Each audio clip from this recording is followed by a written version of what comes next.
आकाशवाणी की ओर से प्रस्तुत है कारोबार बंबई द्वारा निर्मित रेडियो धारावाहिक देवी चौधरानी की तीसरी कड़ी।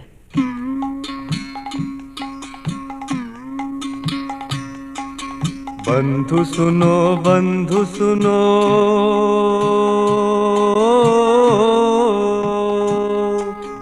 बंधु सुनो सुनो बंधु, बंग भूमि की कहानी, जहाँ हुई देवी चौधरानी। ओ गो बंधु सुनो सुनो बंधु, बंग भूमि की कहानी, जहाँ हुई देवी चौधरानी। ऋषि बंकिम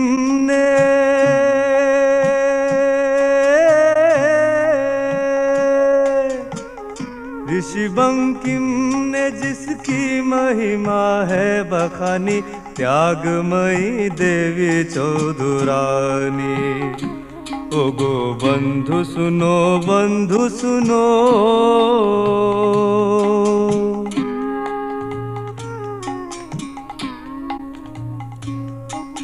शक्ति का अवतार नारी, जिसका रूप भवानी। शक्ति का अवतार नारी, रूप भवानी, जिसका रूप भवानी, दुर्गा बनी देवी चौधरानी। माँ दुर्गा बनी देवी चौधरानी।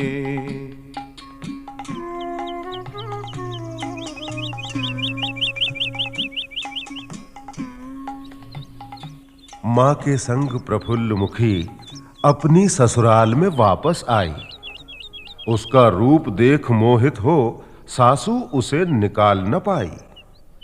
गई पति को वो समझाने, यहाँ प्रफुल्ल मिली सागर से। 14 वर्ष की दूसरी सौत ने स्वागत किया प्रेम आदर से।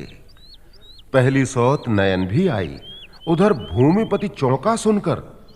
उसे न था स्वीकार प्रफुल्ल का ऐसे रहना घर के भीतर।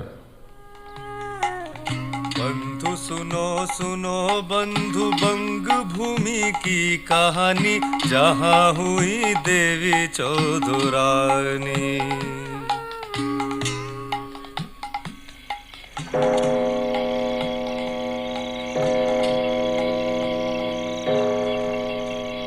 लो आ गया ब्रिज।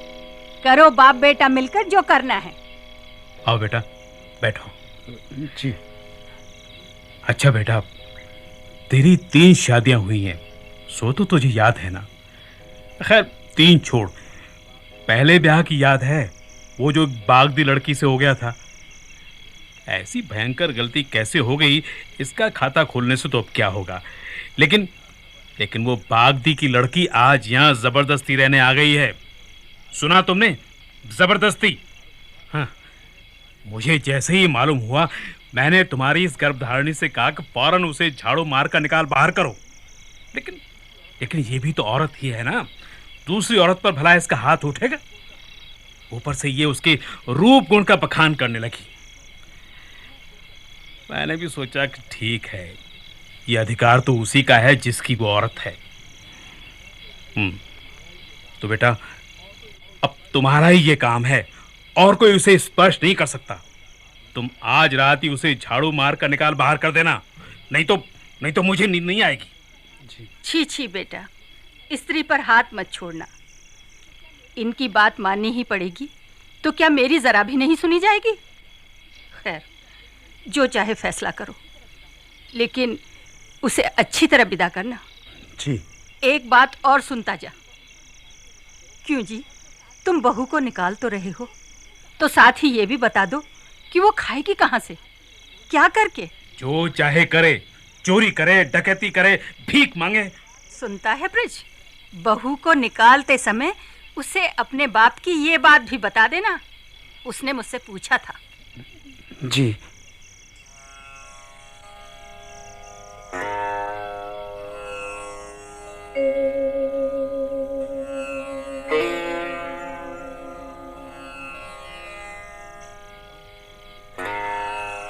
ब्रह्म ठाकुरानी तो माला फेरने में मगन है। लेकिन लगता है इनका अधिक ध्यान मच्छरों के संहार की ओर है। दादी, दादी। कौन? तू है बलज? हाँ दादी। क्या है भाई? आज कुछ नई खबर है ना दादी? नई खबर? हाँ, सागल ने मेला चरखा तोड़ दिया, वही ना? नहीं। अरे अभी बच्चा है, तोड़ दिया तो तोड़ दिया। अब उसे चरखा चलाने का शौक हो आया तो क्या गलती? नहीं दादी, वो खबर नहीं। वो नहीं तो फिर क्या ले? देख, सागल से कुछ मत कहना। तुम लोग सुखी रहो, मुझे बहुत चरखा मिलेगा। बुद्धि हो गई अब। अरे अरे मेरी बात तो सुनो दादी। कितने दिन और जीना है क्या पता। 2-1 यज्ञोपवीत बनाकर ब्राह्मणों को दान कर देती हूँ। खैर, जाने दो। हो गई ना तुम्हारी बात, अब चुप लगाकर मेरी बात सुनो, नहीं तो तुम्हारा जितना चरखा बचा होगा ना वो मैं तोड़ दूंगा। क्या? तब चरखे की बात नहीं थी? नहीं दादी, सुनो, मेरी 2 ब्राह्मणी हैं, जानती हो ना? ब्राह्मणी? ओरी माँ, जैसी ब्राह्मणी नयन बहू है ना, वैसी ही सागल बहू है। मेरी जान खा जाती हैं दोनों। बस एक ही लत, कहानी कहो। अरे बाबा, इतनी कहानी लाऊं कहाँ से? कहानी रहने दो दादी। तुमने तो कह दिया रहने दो, पर वे सब कहाँ छोड़ती हैं। अंत में वही कबूतर कबूतरी की कहानी कही। जानते हो कबूतर कबूतरी की कहानी? सुनो, एक जंगल में एक बड़े पेड़ पर एक कबूतर कबूतरी रहते थे। क्या करती हो दादी, ये कोई कहानी कहने का समय है। मेरी बात तो सुनो। क्या है तुम्हारी बात? बताओगे तभी तो जानूंगी ना। तो सुनो, मेरी 2 ब्राह्मणी तो हैं ही, एक बागदिन भी है। वो बागदिन आज यहाँ आई है, सो तो जानती हो ना? लाम बागदिन क्यों? वो तो ब्राह्मण की बेटी है। आई है ना? हाँ। कहाँ है? एक बार उससे मिलना है। क्या? उससे तुझे मिला के तेरे माँ बाप की निगाह में मैं बुली बनूं? इससे तो अच्छा है कि कबूतर कबूतरी की कहानी सुनो। भय की कोई बात नहीं है दादी, माँ बाप ने ही मुझे बुलाकर कहा है कि उसे भगा दूं, लेकिन उससे मिलूंगा नहीं तो भगाऊंगा कैसे? तुम दादी हो, इसीलिए तो तुमसे कहने आया हूँ कि। अरे भाई, मैं बुढ़िया औरत कृष्ण नाम जपती हूँ, कहानी सुनो तो कह सकती हूँ।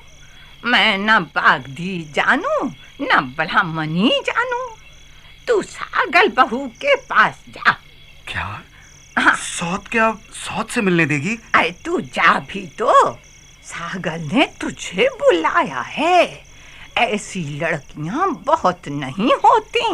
चरखा तोड़ने से प्रशंसा करती हो, नयन से कह दूंगा, वो भी एक तोड़ देगी। अच्छा, कह देना। जाऊं तो बागदिन से भेंट होगी ना?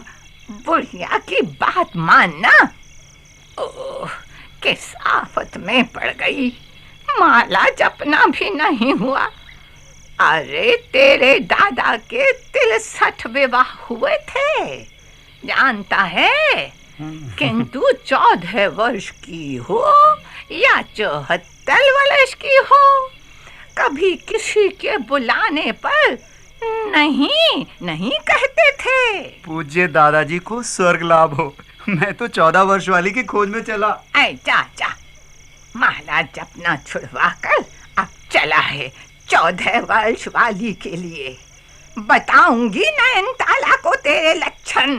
जरूर बताना दादी, वो खुश होकर कुछ भुने हुए चने भेज देगी तुम्हारे लिए। ऐसा गल के ऊपर वाले कमरे में जा, वहीं होगी वो।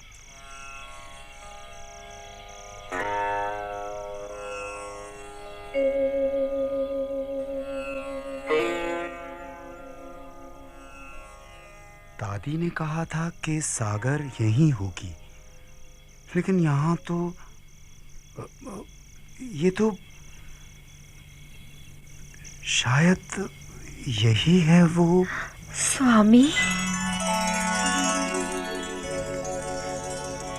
स्वामी। अरे अरे, ये क्या? मेरे पैर ना छुओ। मैं तो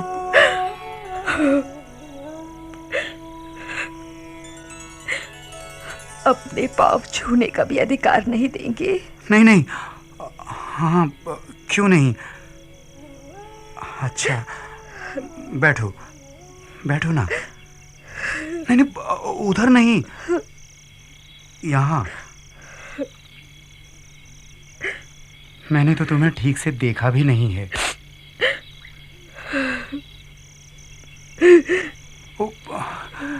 तुम रो क्यों रही हो? तुम्हारा नाम क्या है? नाम से क्या होता है स्वामी? बाबा ने तो प्रफुल्ल मुखी नाम रखा था।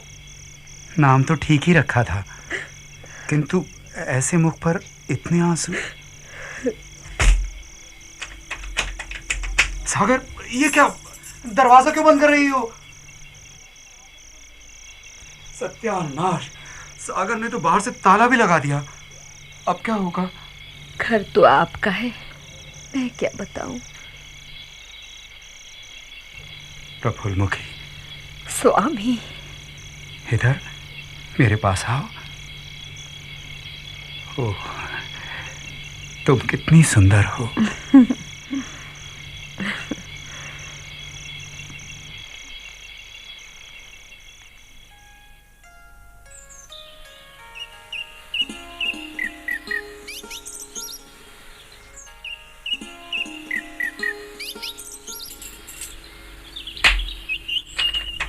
लगता है सागर ताला खोल गई। स्वामी, अब चलते हैं स्वामी। प्रफुल्ल, पत्नी के रूप में स्वीकार करो या न करो, दासी समझकर ही सही, याद रखना। प्रफुल्ल, अभी मत जाओ। मैं एक बार फिर बाबा से पूछ कर देखता हूँ। क्या फायदा?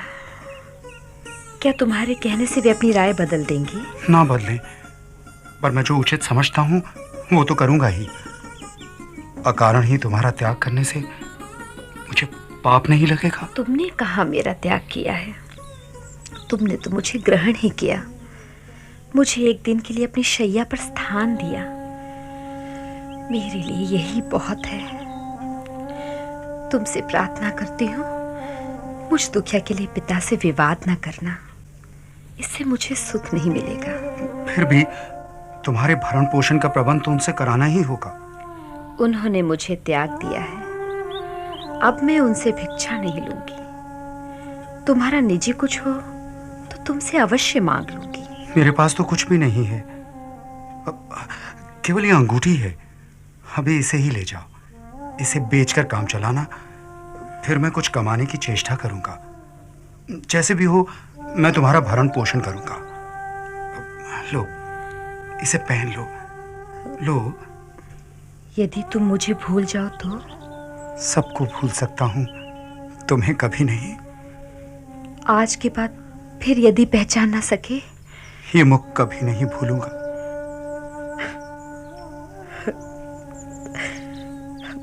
मैं ये अंगूठी बेचूंगी नहीं, भूखी मर जाऊं तो भी ना बेचूंगी। जब तुम मुझे नहीं पहचानोगे ना, तब यही अंगूठी तुम्हें दिखाऊंगी। इस पर ये लिखा क्या है? नाम, मेरा नाम प्रफुल्ल।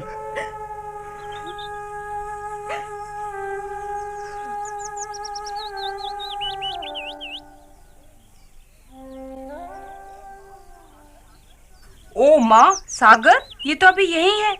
कहाँ थी सारी रात? आ तो रही हैं, उन्हीं से पूछ लो। आओ दीदी, कल रात कहाँ सोई थी? कोई तीर्थ करके अपने मुख से कहता फिरता है बहन। अच्छा सागर, अब इस घर में तो मेरा आना कभी नहीं होगा। हाँ, जब तुम अपने पिता के यहाँ जाओगी तो वहाँ एक बार आकर तुमसे ज़रूर भेंट करूँगी। तुम मेरे पिता का घर जानती हो? जान जाऊँगी। तुम वहाँ आओगी? हाँ, क्यों नहीं। अब मुझे लज्जा किसकी। दीदी, वो देखो तो, तुम्हारी माँ तुम्हारे लिए खड़ी हैं। हाँ, चलती हूँ।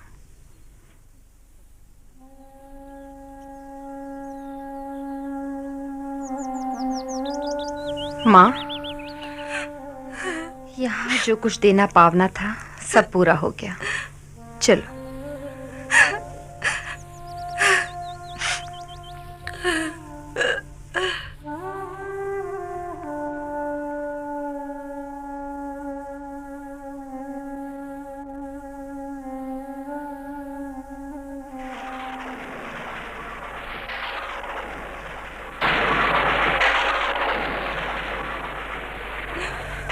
माँ, अब कैसी तबीयत है माँ?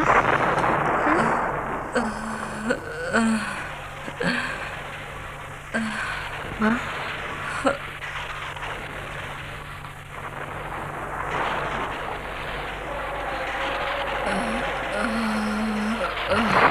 चलना फिरना तो हो नहीं पाता, लेकिन इतने ज्वर में भी तुम्हारा सवेरे शाम का नहाना नहीं रुकता। बहुत पुण्य कमा लिया।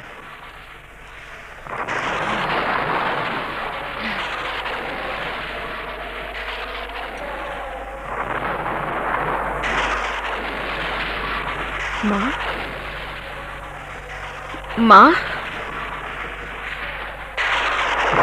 नाइन बहू, नाइन बहू। अरे, जल्दी से तुलसी और गंगा जल लाओ। प्रफुल्ल, काकी तो जल्दी।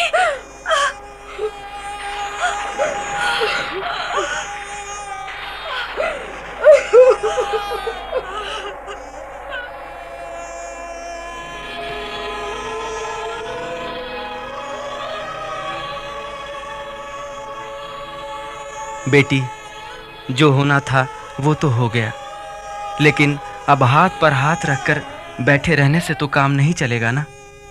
तुम्हारी माँ को गए 2 दिन हो गए, तुम्हें उनकी चतुर्थी का श्राद्ध भी तो करना है ना। पिंडदान की इच्छा तो है, लेकिन रुपया अब कहाँ से आएगा? रुपए पैसे की चिंता ना करो, वो हम सभी संभाल लेंगे। क्यों चटर्जी महाशय? ठीक कहते हैं राय बाबू। आखिर हम गांव के लोग इस मौके पर आगे नहीं आए तो कौन आएगा? क्यों घोष बाबू? एकदम सही बात चटर्जी महाशय, ये सब तो हम लोग मिलजुल कर कर लेंगे। पर सोचता हूँ कि प्रफुल्ल के ससुर को न्योता भेजा जाए या नहीं। तुम क्या कहती हो प्रफुल्ल?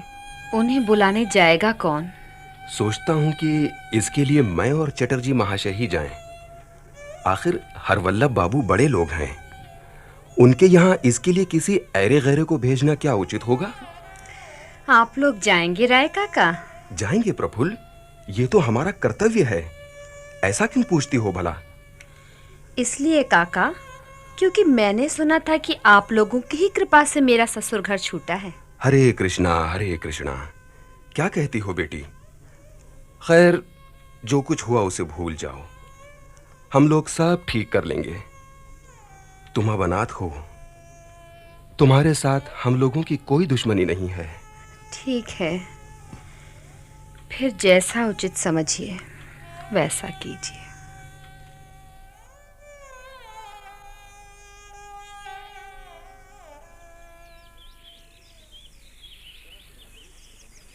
जरा सुनना तो।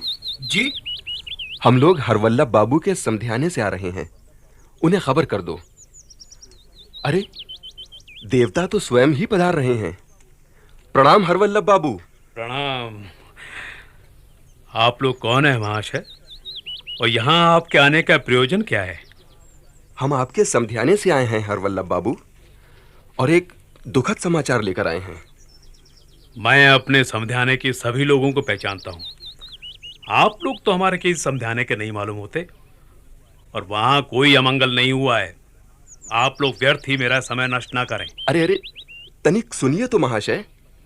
आपके सुपुत्र का पहला विवाह तो हमारी ही गांव की कन्या प्रफुल्ल मुखी से हुआ था, हम लोग तो आपसे कई बार मिल चुके हैं।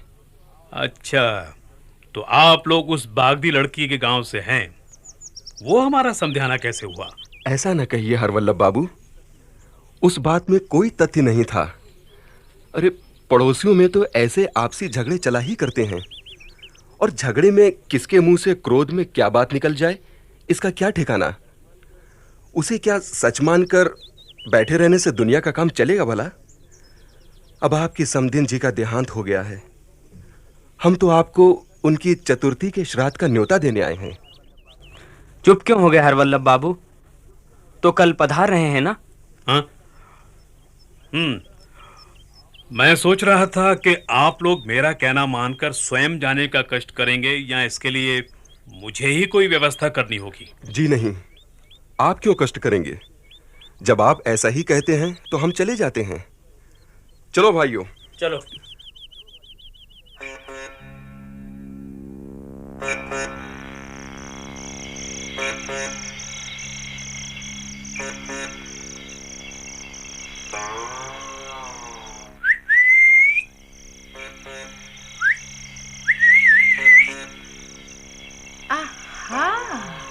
दुर्लभ बाबू, बड़े भाग मेरे। और ये सीटी बजाना कहाँ से सीखा है? क्या इधर चटगांव जाना हुआ था या जात्रा पार्टी के किसी छोकरे को फांसा है?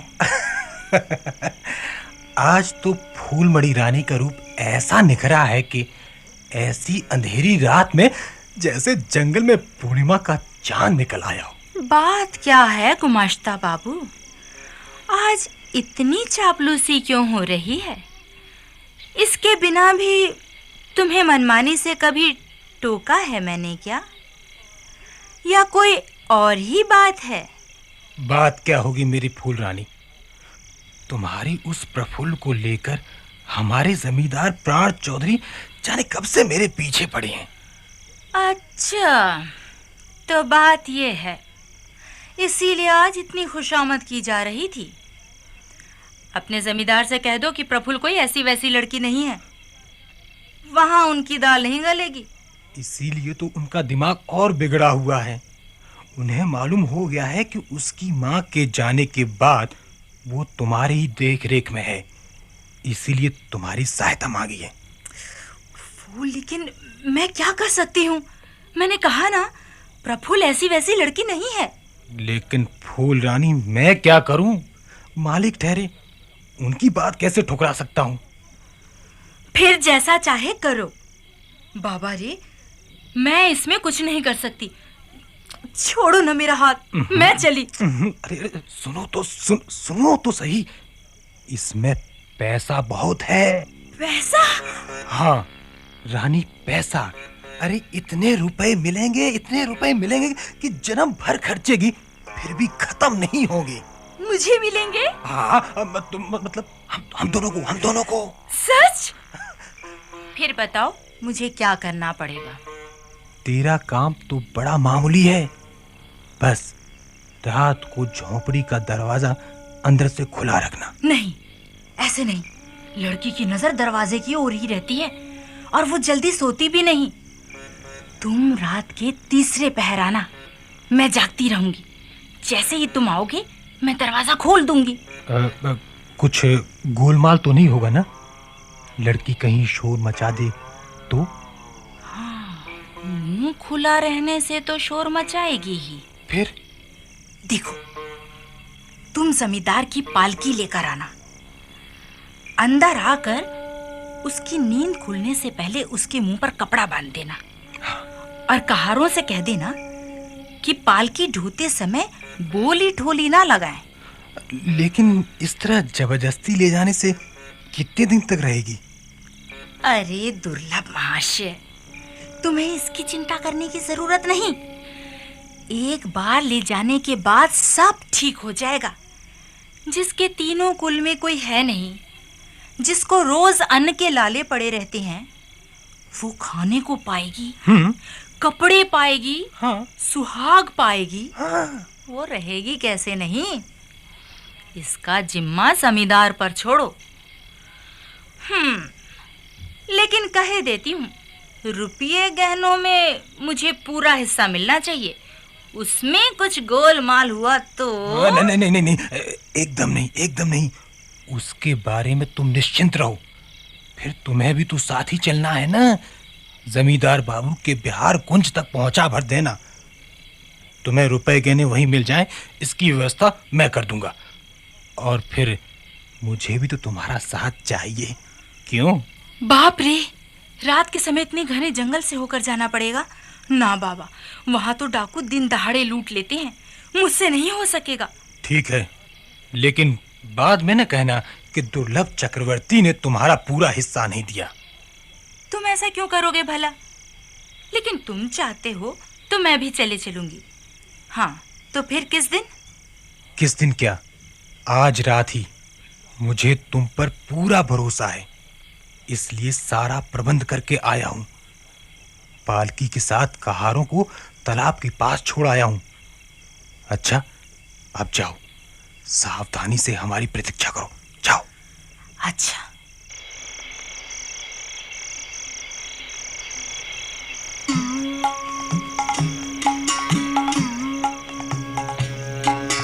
बंधु सुनो, बंधु सुनो,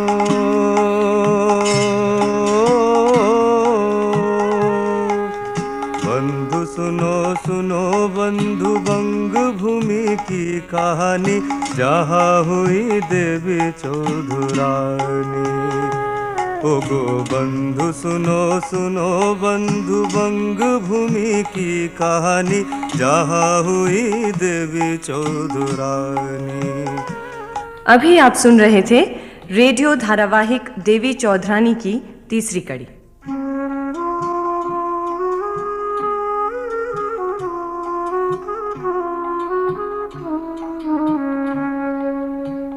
इसके कलाकार थे मानसी उपाध्याय, मधु श्रीवास्तव, कामना चंद्रा, S.C. माखीजा, इम्तियाज मिर्जा, वरुण कुमार मिश्रा, श्री कृष्ण शर्मा, प्रमीला और किशोर नमित।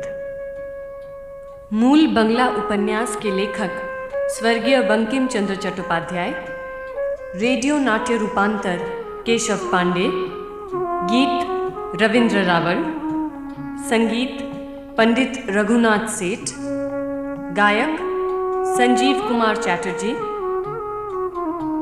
सूत्रधार विजय चौधरी, ध्वनि अंकन अविनाश मोने, निर्माता कारोबार बंबई और निर्देशक सूरज पुरोहित। कल इसी समय इस धारावाहिक की चौथी कड़ी प्रसारित की जाएगी।